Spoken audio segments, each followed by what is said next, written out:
Welcome to a new edition of the Famous Interviews with Joe Dimino. On this episode, we talk with CEO of Skelly Build, Austin's top custom home builder and remodeler, Sean Skellenger. He has a background in finance and business operations while bringing a unique analytical lens to an industry traditionally driven by craft. He holds a master's in professional accounting and a minor in finance from the University of Texas at Austin, credentials that have shaped his strategic, systems-based approach to leadership. Under Sean's direction, Skelly Build has completed more than $65 million in projects and is on track to achieve $14.5 million in sales this year alone. His leadership has guided the company through rapid, sustainable growth while maintaining the high standards of organization, craftsmanship, and client care that define the Skelly Standard. It's quite a story of success. Enjoy this conversation. Well, let's hop in. Sean, it's great to meet you. Thank you so much for taking a minute out today. I appreciate it. Absolutely.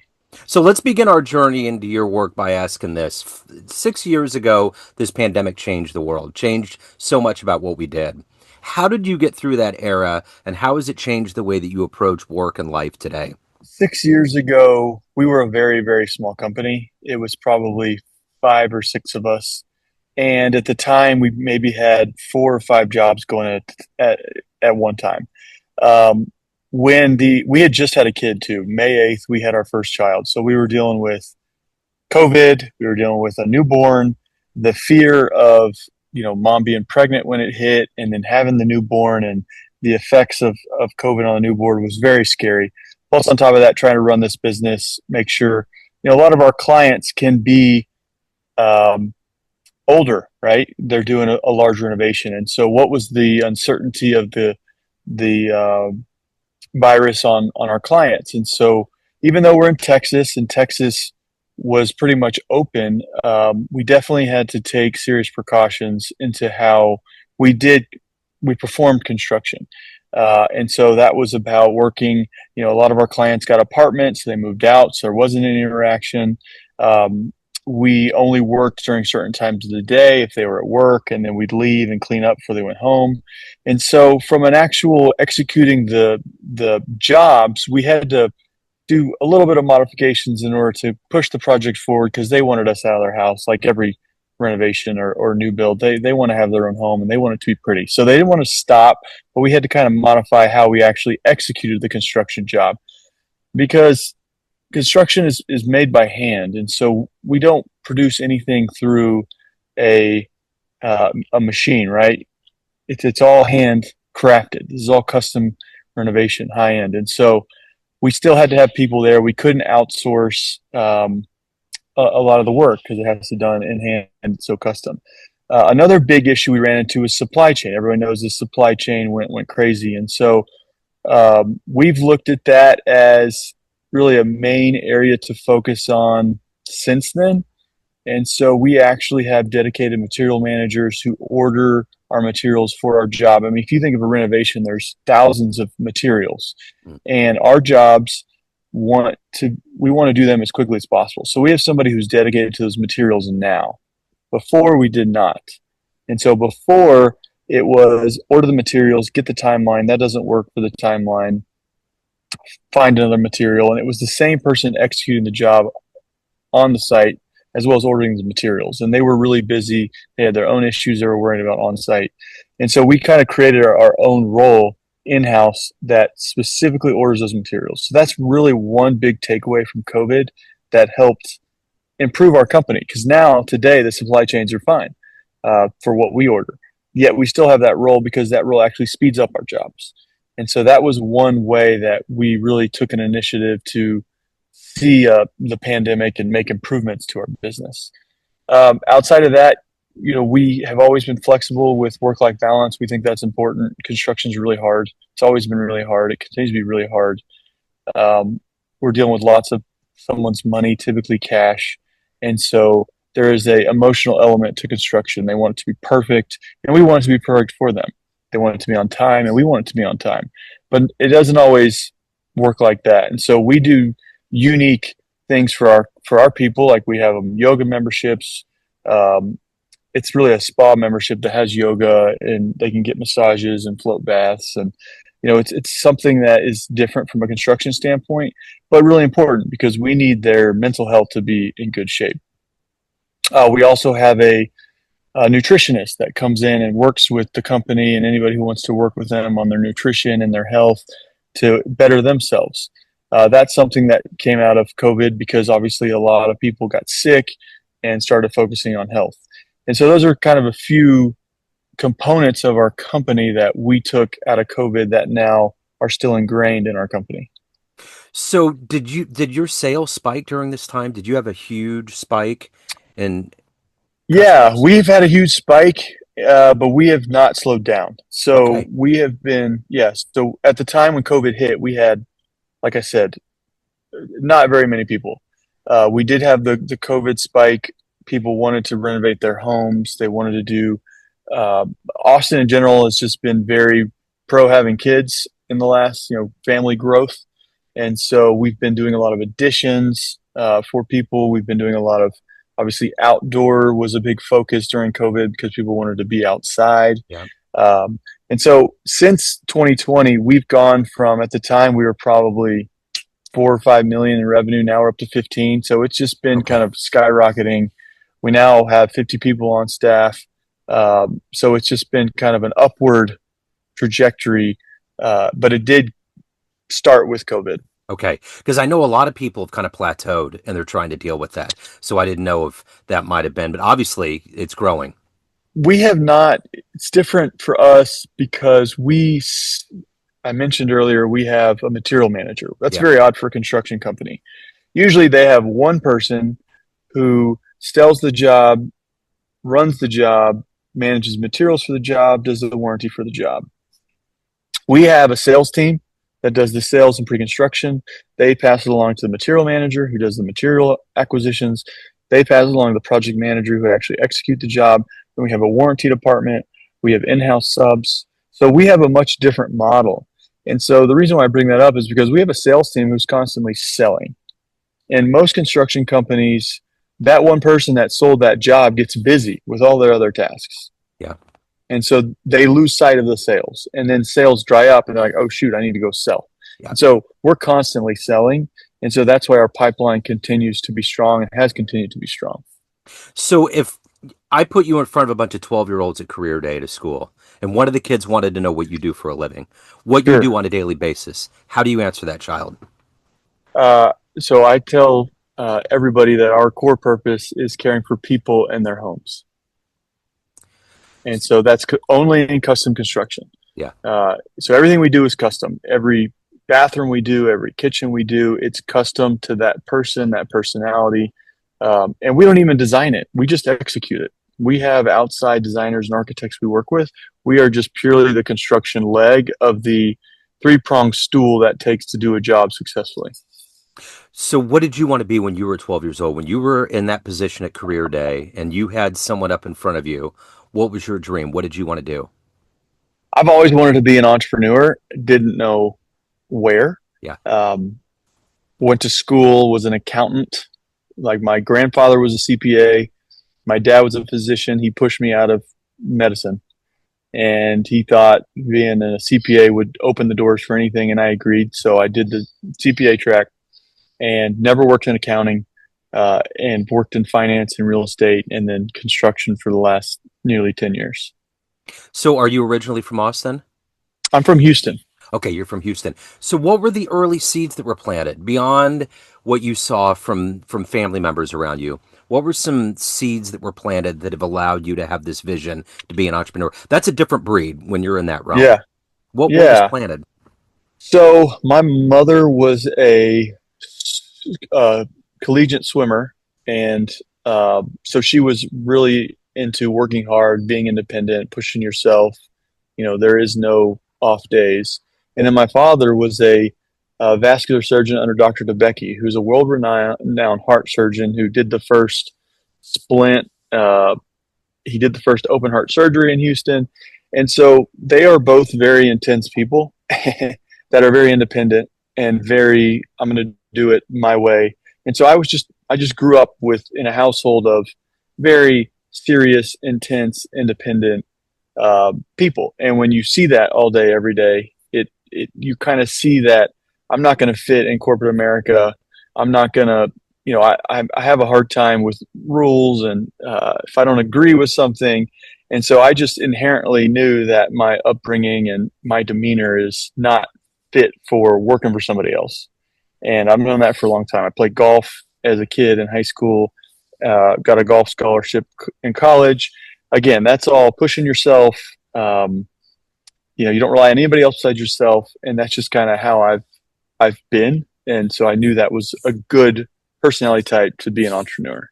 So, as you've evolved to this point of success in your life, who has been a consistent hero or inspirational force for you to get to this point? My wife, frankly, um, I would say my wife. I would say she. We met on the first day. She was at college, and I knew I really liked her because I grew around. My mom was a strong woman. My dad was a strong man. My grandma was a strong woman. She's a very strong woman as well, and so I was drawn to her leadership.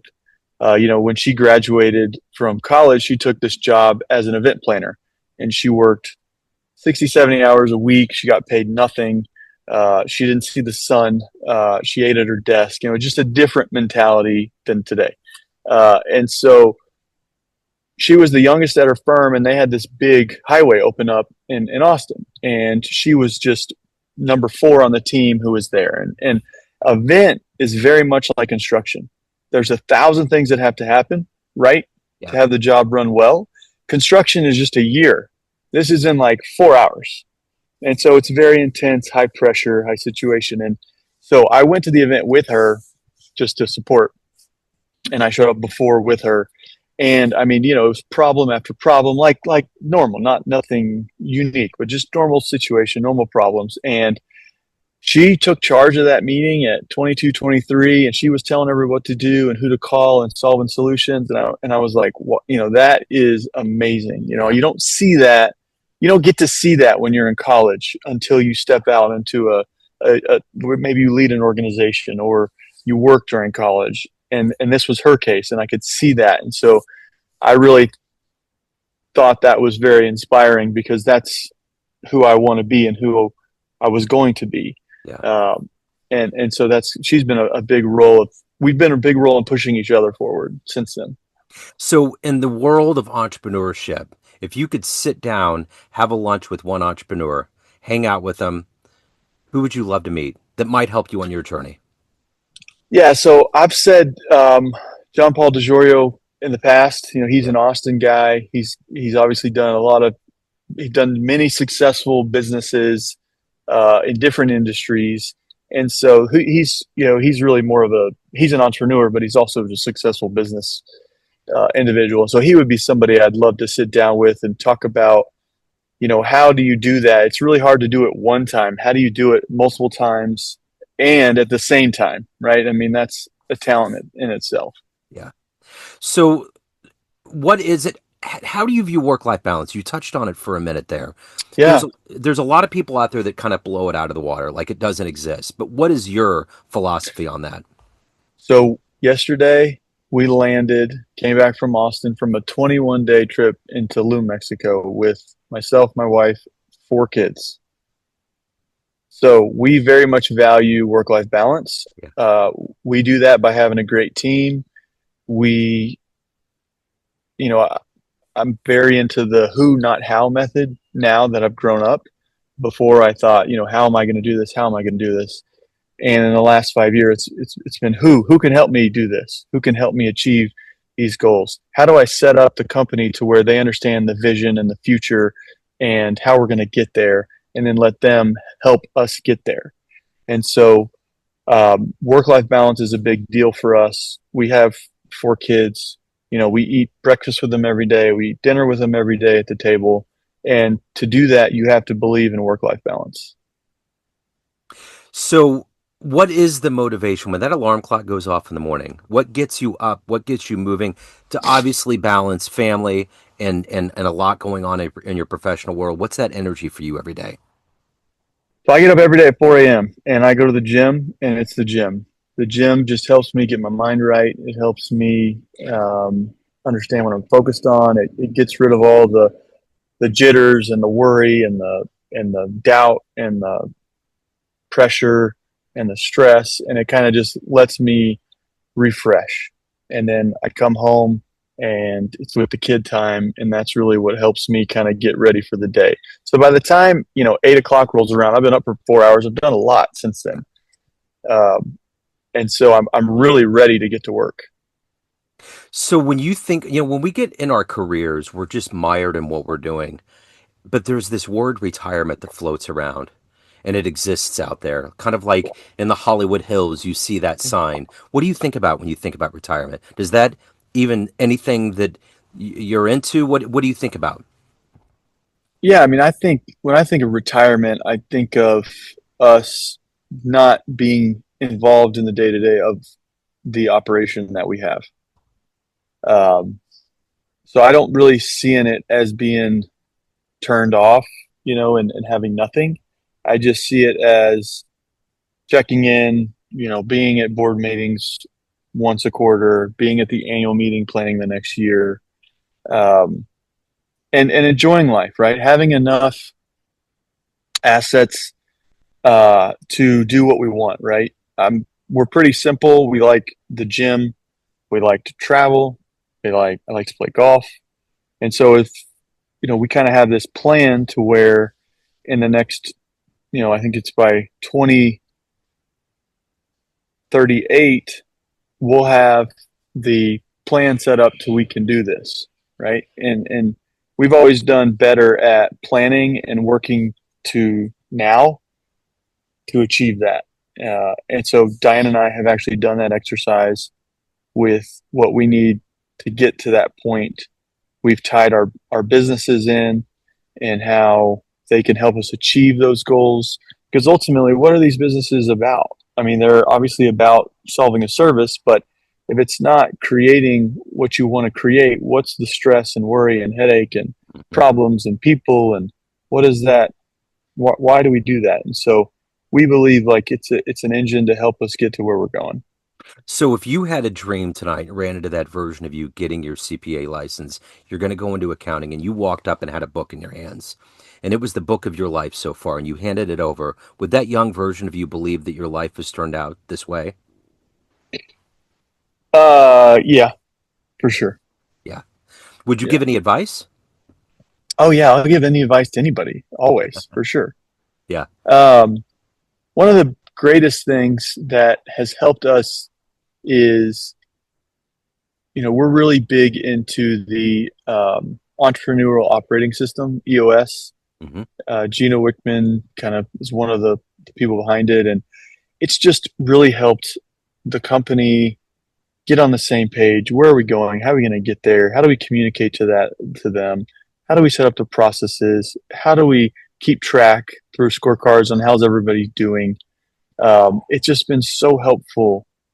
And then we brought it home. Actually, we brought it home, and now we're on the same page. What's it's crazy. The accountability chart of your company makes sense, right? Who does what? At home, it's similar, right? We work together. We obviously live together. What are our responsibilities at home? That's so important to get on the same page. And so the whole mindset of EOS has been amazing at work and at home.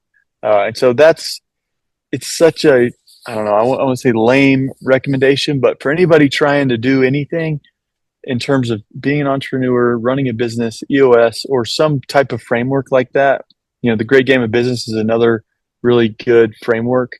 Um, is just paramount to getting everybody on the same page, moving in the same direction. So as an entrepreneur, there's always this risk. There's this idea of fail and get back into it. What's the biggest risk in your career that you've taken as an entrepreneur? Um, People give us a lot of money to make beautiful things. And so the biggest risk is to not meet their expectations. And, every day we're out there setting expectations in terms of quality, price, and time. And I want to ensure that our clients are not, those expectations are not met. And, when you think of renovations or builds, you think of pissed off clients, money's out of control, timeline's out of control, Nobody knows what's going on. Like those are the four things we're trying to turn around. We want the client to know exactly what's going on. We want them to know what they're going to pay. We want them to know what the schedule is at any point in time. Um, and to me, that's how I'd want to be treated.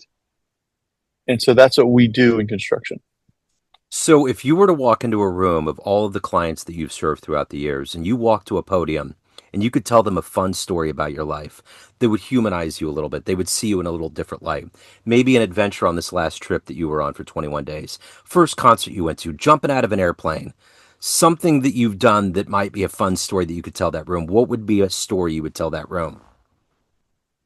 Uh, so I went to um, the San Juan Islands and this year for fun, paid for it, and I slept on the ground in the cold for fun, paid for it, and I kayaked for 3 days straight, paid for that too.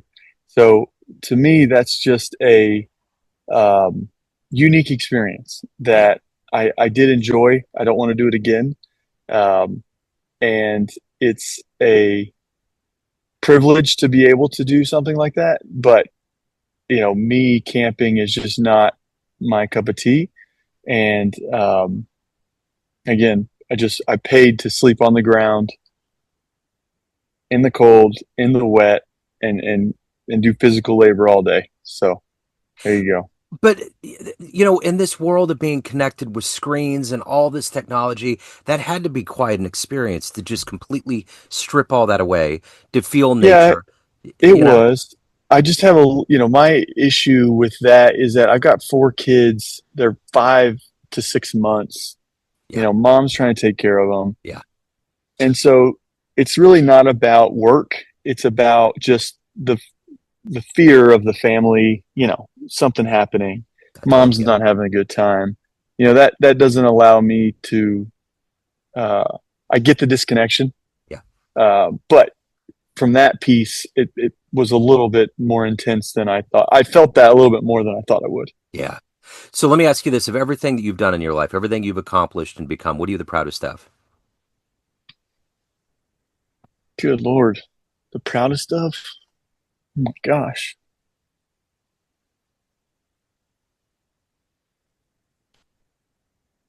To be honest, I mean, Diane and I just went on this amazing trip with our kids, right? I mean, for us to accomplish the business, the family that we have, the travel that we just did, the team that we have, I mean, it's amazing if you actually stop and think about it. Part of our issue is we don't give ourselves credit. Like we're always just pushing forward, going forward, going forward. And this was like the first time for an extended period of time we didn't.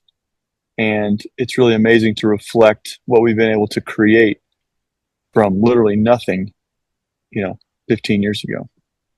So everyone has a perception of you, family, friends, clients, everyone that knows you, but you run the show. What's your perception of you? Who do you think you are? I think it continues to evolve. Like I know I'm a very intense person. Like some of my people at my work call me the Grinch at work because I am, I am like you kind of have to be at times, get everybody going in the same direction. Um, but when I look back at my life and just the last few years, I'm all about winning, frankly. And I don't want to sound like too um, competitive because I try to withhold it, but deep down, I am a very competitive individual and I just love to win. And like we take our award ceremony so serious. There was 24 awards at this last one and we won 9 of them. Yeah. Uh, I mean, that's a big deal in our world. And again, that's just because I want to win. I want to win the clients. I want to win the jobs. I want to win the awards. I want to win fantasy football. I want to win golf tournament. I want to win bowling. Yeah. I like it. So if anybody's ready to take the next step, Skelly Build, they want to hire you, they got questions, any of the good business, where do they go? They can email me or go to our website, skellybuild.com. My email is Sean at skellybuild.com. Okay. I will put all this in the show notes. Sean, thank you, sir. Thank you for your time. Absolutely. Thank you, Joe. And my final question is, how do you adjust from that level of relaxation and vacation to get back to work? Is it hard?